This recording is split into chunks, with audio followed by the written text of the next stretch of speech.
Well, hello, everybody. Thanks for tuning in to the D Philly Show. I got a special guest today. Happens to be my sister, Chavon. We call her Nikki. We've been down our whole life. My sister, we grew up in the same house. We're from the same place. We share a lot of the same thoughts. We have different opinions on certain things. But she flew in from Vegas. I'm just happy that she's here to have a conversation and just share her thoughts about some things that's going on. So, Nikki, tell the people who you are, what you do. First, thank you, Mug, for having me on the show.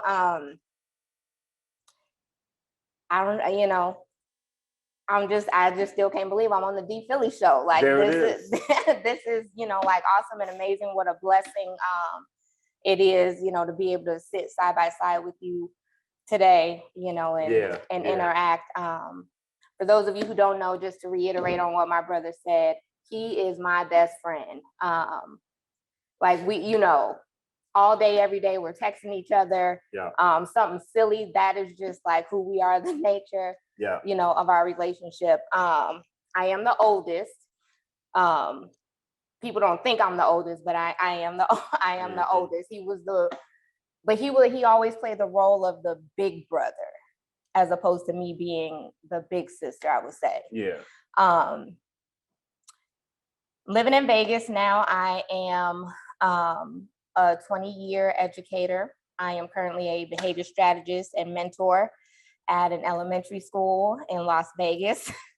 So much goes on with my job and in that position. Yeah, it's tough. I don't know if y'all know, but before I became a pastor, I worked in mental health. And so I've worked in a lot of schools in Chicago and in rural Illinois with kids who have behavioral disabilities and have trouble with their thought process and things like that.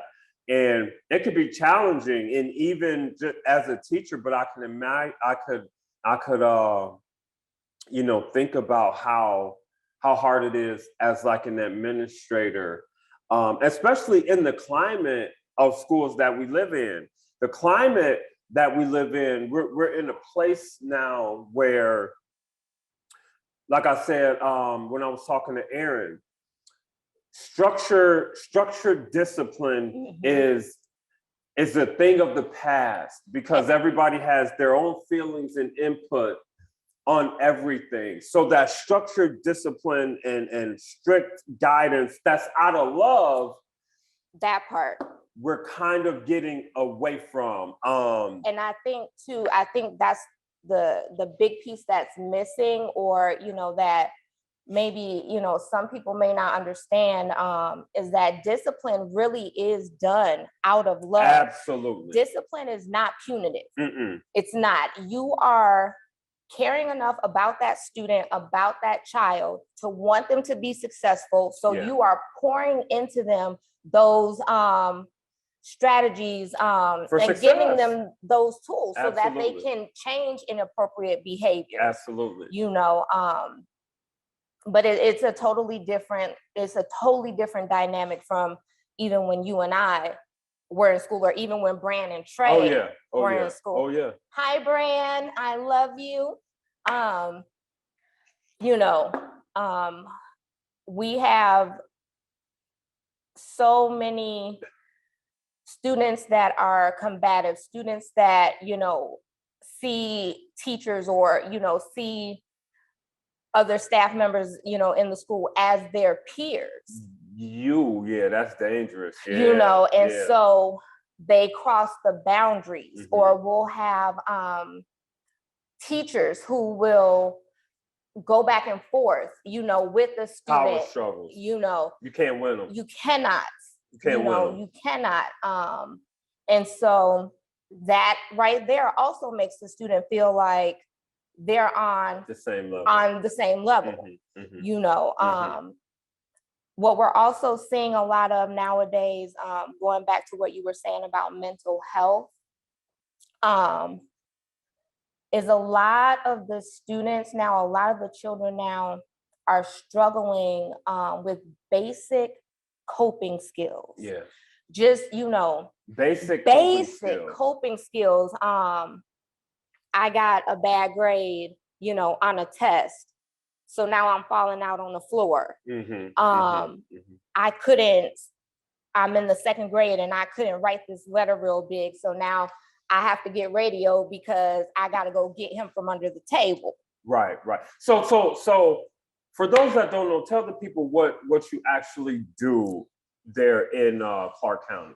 As a behavior strategist and mentor for the elementary school, I work with students in grades kindergarten through 5th, just helping them change some inappropriate behaviors to more appropriate behaviors, as well as going into classrooms and coaching teachers on classroom management, time management, using more positive approaches as opposed to the negative. Right away, I'm having a bad day, I'm coming in, you look at me wrong, now you get a consequence. Absolutely.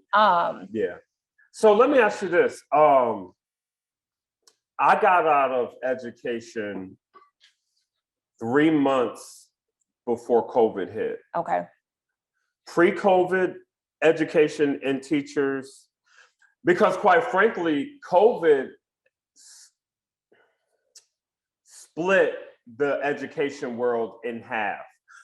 And then coming back from COVID further split them in half, because you had some teachers didn't want to go back at all. Some teachers wanted to go back if this happened. Some teachers think they should have never not went. So it was really just a way for the enemy to divide us like he always does. But in that arena, it was education, and ultimately the kids suffered. Do you still see any backlash from COVID and the behaviors that came with COVID till this day? Absolutely.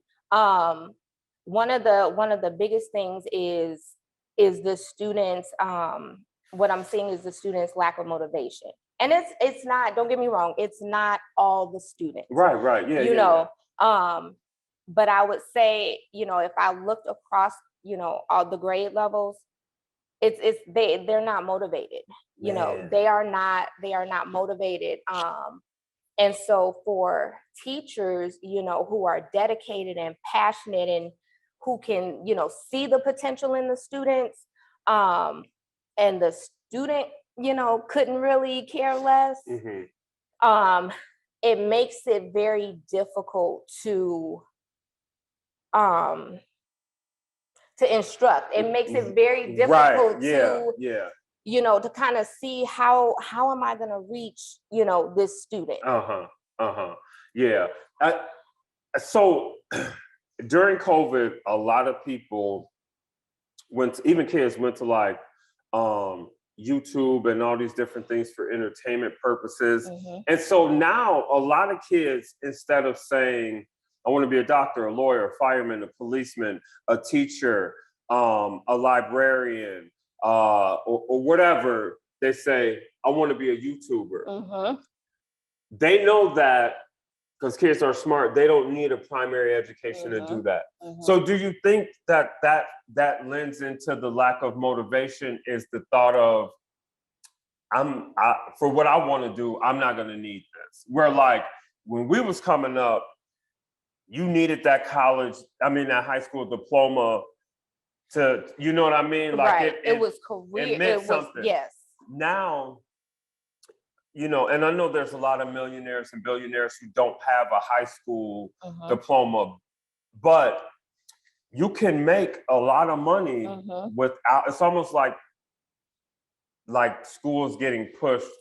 Now, to some degree, some of the things that even we were taught in our history books aren't even in the history books no more, because it was nonsense, and lies and things like that. But do you feel like education the volume's getting turned down, or do you feel like it's where it always was? It just looks a little different. Wow, that's a great question. In my opinion, I feel like in some aspects the volume is being turned down, and then in other aspects it just looks different. For example, when we were coming up, everything was paper pencil. We were taught like writing, you got a grade in writing. In writing. Okay. We do not teach writing. You remember the writing book, and it had with the fat W, lines, and you had to, we have phonics, and you have. We don't teach, a writing curriculum anymore. And with cursive, they don't know what cursive even is. With cell phones and social media, and everybody texting, I'm going into, 4th and 5th grade classrooms and, just kind of observing, or, if I need to grab a student or something. They can have their phones on them at your school. They are not, they can have them at school. They are supposed to be turned off and in their backpacks until lunch. That's a whole nother. Right. No, I understand. Because you got to pick your battles too. Yeah. But that lends itself to education and the volume being turned down because there's no real consistency. You'll have some teachers who, will enforce, y'all know cell phones go in your backpacks, turn them off. You'll have some teachers that say, I better not hear it. Right. You know what I'm saying? And stand on it. Yeah. And what we're finding is, even within my position, sometimes before I can even pull the students who are having the drama, and do a restorative practice to try to get them, to squash it and, let's deaden it, talk about it. 2 of the students have already gone to the bathroom, texted their parents that so-and-so said, I'm gonna fight you at 3 o'clock. Yeah. Now I have to, I'm addressing the parents before I can even deal with the situation. It's happening. It's happening a lot, So there's a lot of pieces right now that are making being an educator, very, very difficult. Very, very difficult.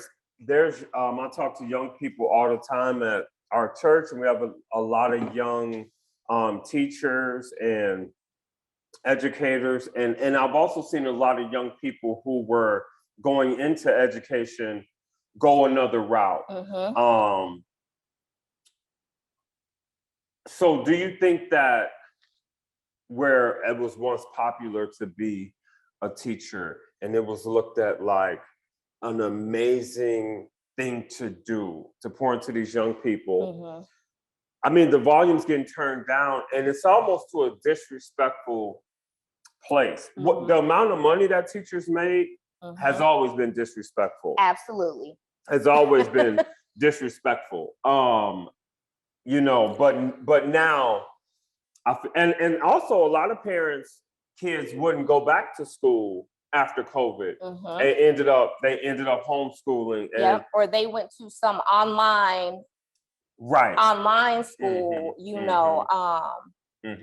And so even that, like if the online school didn't work for the student, and then the parent is going to transition the student back into, just the regular public school, that student is still in the COVID mind frame where I was at home for a year. Listen, if, we didn't, we took grades, but then it was real, and remember when we were in school and we had like, you got the report card, and it was like 3 pages, the carbon copy, and mom and daddy had to sign one and it went in the envelope. Yeah, take it back. Right. We don't do that anymore. All the grades are, put in on the computer. Parents have access to it on the computer. Immediately. But are we going in to look at the grades? Or are we waiting for the teacher? As long as the teacher don't call me, everything's okay. Yeah. And as long as that's the mindset. Yeah. And as long as they're going to the next grade, which they're going to go. Then everything is okay.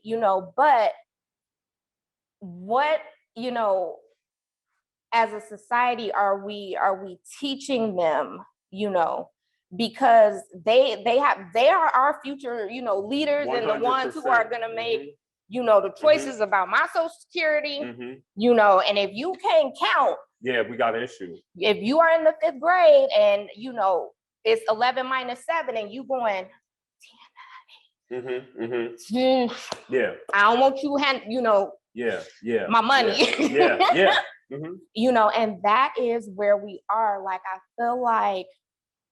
feel like the emphasis is not really put on what it means to have a quality education, the importance of that. Right. That is one thing that no one can ever take away from you. You know, but I can Google, I can go to YouTube to find out how to do everything. I don't have to think. Right. I don't have to think. And see, that's the problem. And that's one of the reasons I created this show, because people aren't thinking for themselves anymore. And then people are getting upset at people who do think for themselves because they're too scared to think for themselves. And what I mean by that is you'll have a group of people who all think the same way. There's some free thinkers in there that won't speak up about how they really feel, in fear of upsetting the mob, upsetting the people that they roll with, or the demographic they associate themselves with. And when we do that, we become robots.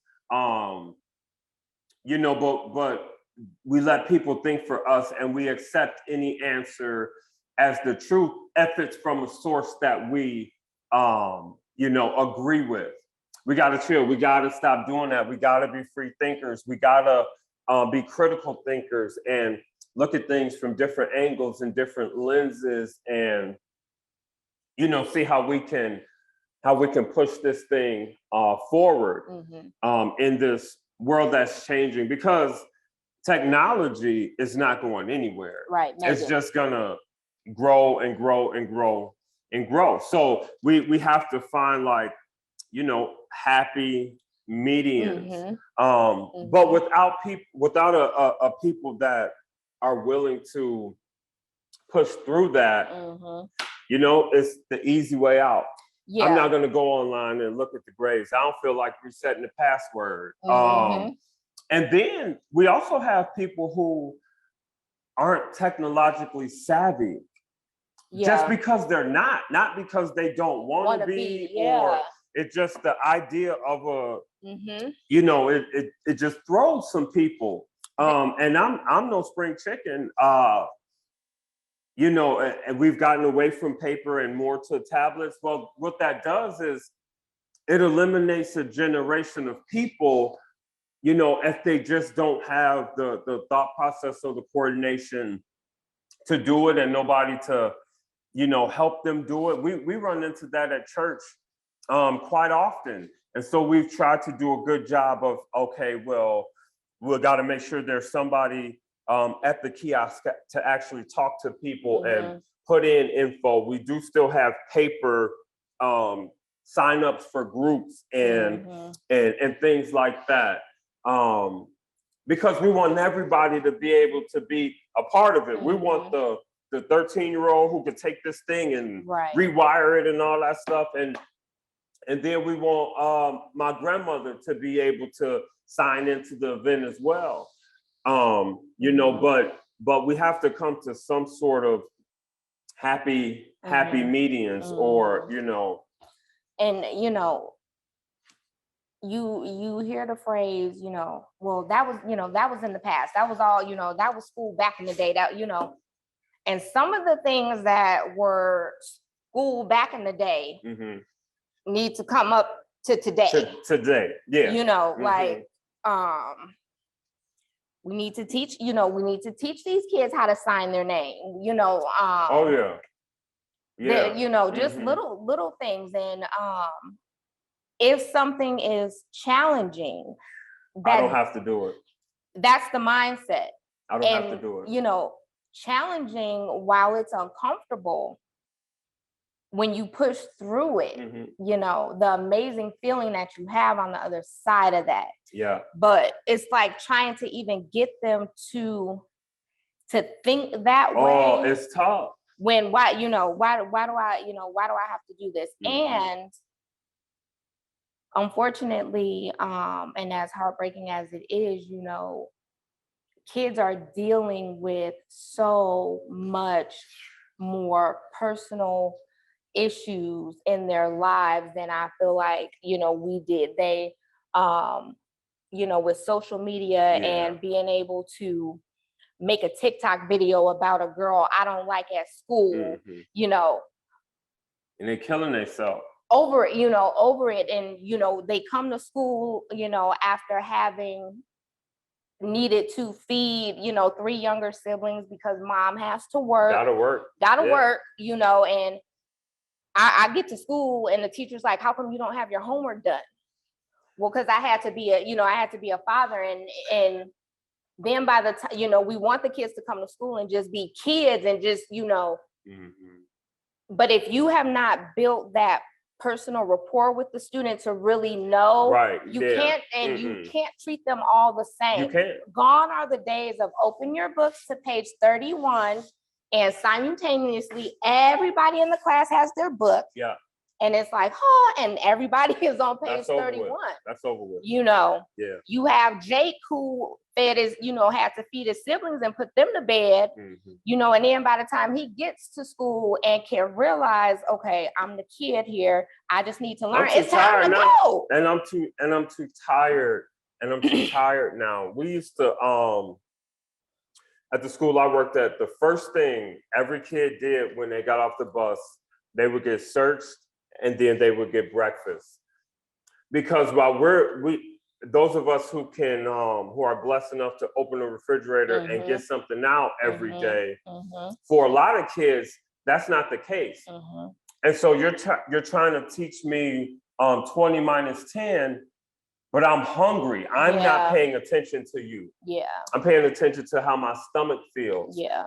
So, you know, I think a lot of schools are doing that now. And a lot of schools have gone to, like, remember, it used to just be certain people got free lunch. Now everybody at our school is like because what was happening is some kids weren't eating because of the pride of their parents not saying, hey, we ain't got it right now.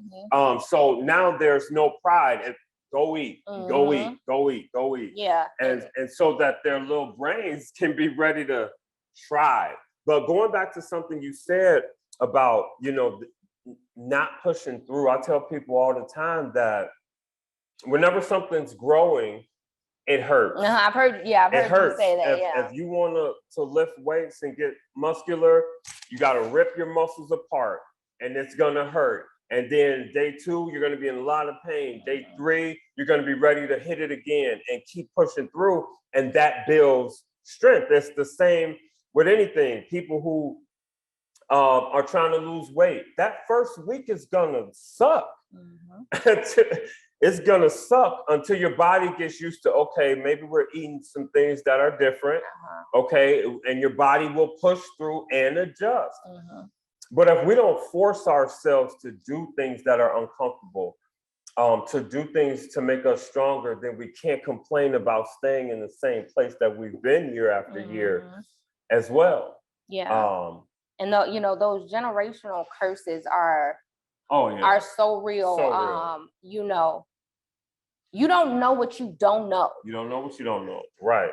You know, so I may want, you know, my child to be more, you know, successful than I was, where the child is looking at the parent like, well, we got the internet, I got an iPad, I have a cell phone, you have a cell phone, there's always something to eat, so I'm good, you know.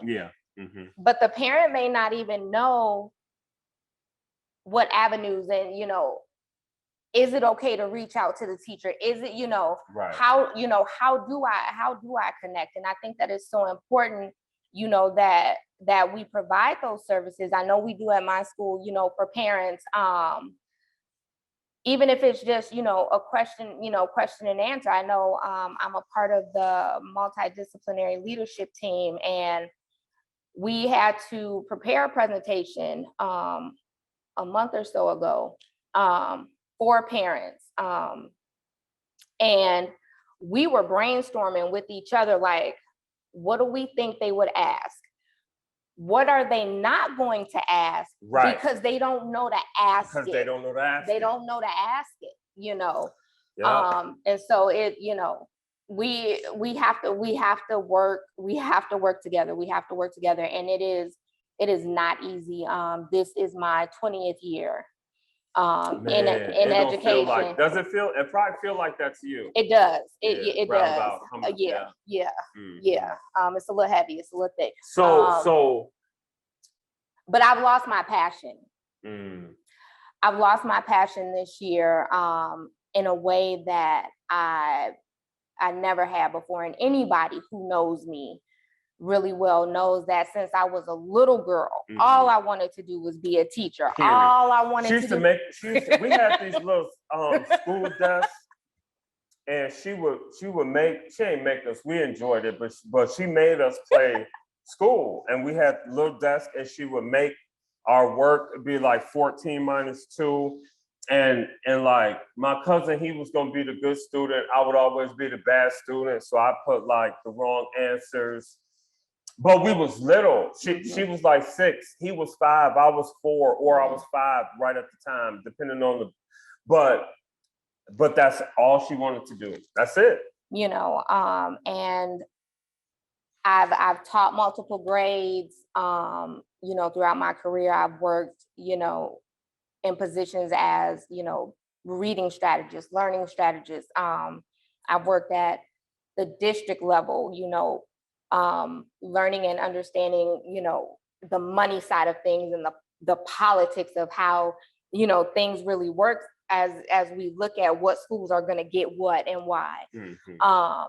And then, being the behavior strategist now, this year is my 3rd year in this position. And I told Mom, like, I have just completely lost my passion. And many days this year, and school started in August. Okay, we're at January. I've cried, been stressed, been overwhelmed, to the point where I'm questioning, like, why do I even continue? Why do I even continue wanting to help? Why do I even continue trying to make a difference? Why do I even continue coaching, teachers on, things that I know will work, then I leave out of the classroom. And ain't nothing happening that you. This year, 22, I'll say, I got more texts from friends that are teachers, like, yo, I gotta do something. I gotta find something. Because a lot of teachers that I know feel like their hands are so tied. Their hands are so tied that they feel like a babysitter as opposed to an educator. Absolutely. And I ain't getting this to be a babysitter. I got in this to educate. If I can't educate, then let me go.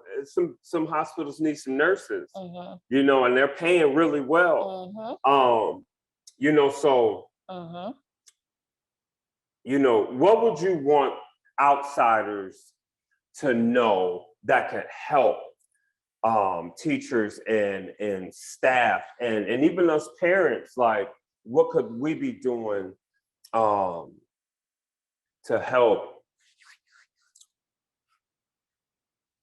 I think that one of the main things is understanding that we are all working together for the good of the student. Every student is different. Every student comes with their, with their own story, just like as educators, we all come with our own story. We all have different, teaching styles.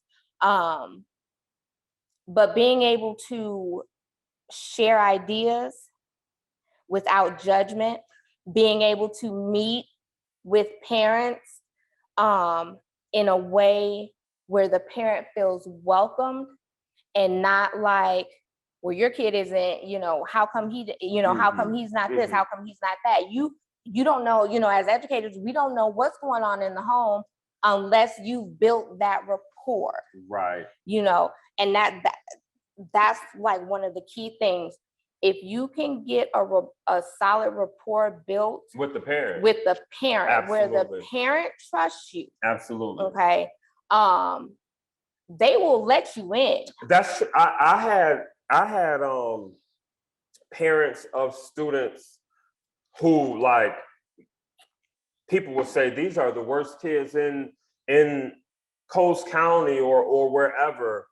Their parents will call me and be like, he said that this happened, Phillips, what really happened? Yep. Because I know what's going on in their household. I know dad is working overnights. I know mom ain't been back in months. Yep. And so, you know, it's holistic care and education that we need to get back to, instead of, when I'm going to address the school staff, it's going to be because I have an issue. Because now we're combatant. And no matter, you know, if you like it or not, once you've been combatant with somebody, you never really get to where you could have been if your relationship starts off combative. When essentially what's supposed to happen is we both have Mikey's best interests at heart. How can we come together and best serve him? You know? Yeah. Absolutely. And two, you know, we are all human. Yeah. We all make mistakes. Us, the teachers, the staff, I make mistakes all the time. You know, the students, you know, the parents, and, you know, just like we will want people when we make a mistake to give us a certain amount of grace. Yeah. We also have to remember that our students, they're little, and you know, a lot of what we do, you know, in trying to educate them, seems like, well, you know, you got to do it this way, you got to do this, you got to do that. But they are people. Yeah. And they feel things, you know, and, you know, we have to take all of those different kind of things into consideration, you know, when we are going to meet the need of the student. Just like if you can get a parent to trust you, they'll open up. If you can build a solid rapport with a student, that student will give you. That student will work for you. That student will push for you, you know. But if every day that student comes into your class, you know, and you saying good morning to everybody, and then you look at this student and you're like, even come? I don't want no stuff today. It's over with. See, you know, already. It's over with. You transferred your attitude to that child, to that child. Well, listen, again, this won't be the last time y'all see Nikki. But thank you for coming, doing the show, for having me, talking to us about education and things of that nature. Be on the lookout for Nikki. She will be back. That's the D Philly show for today. We love y'all. Peace.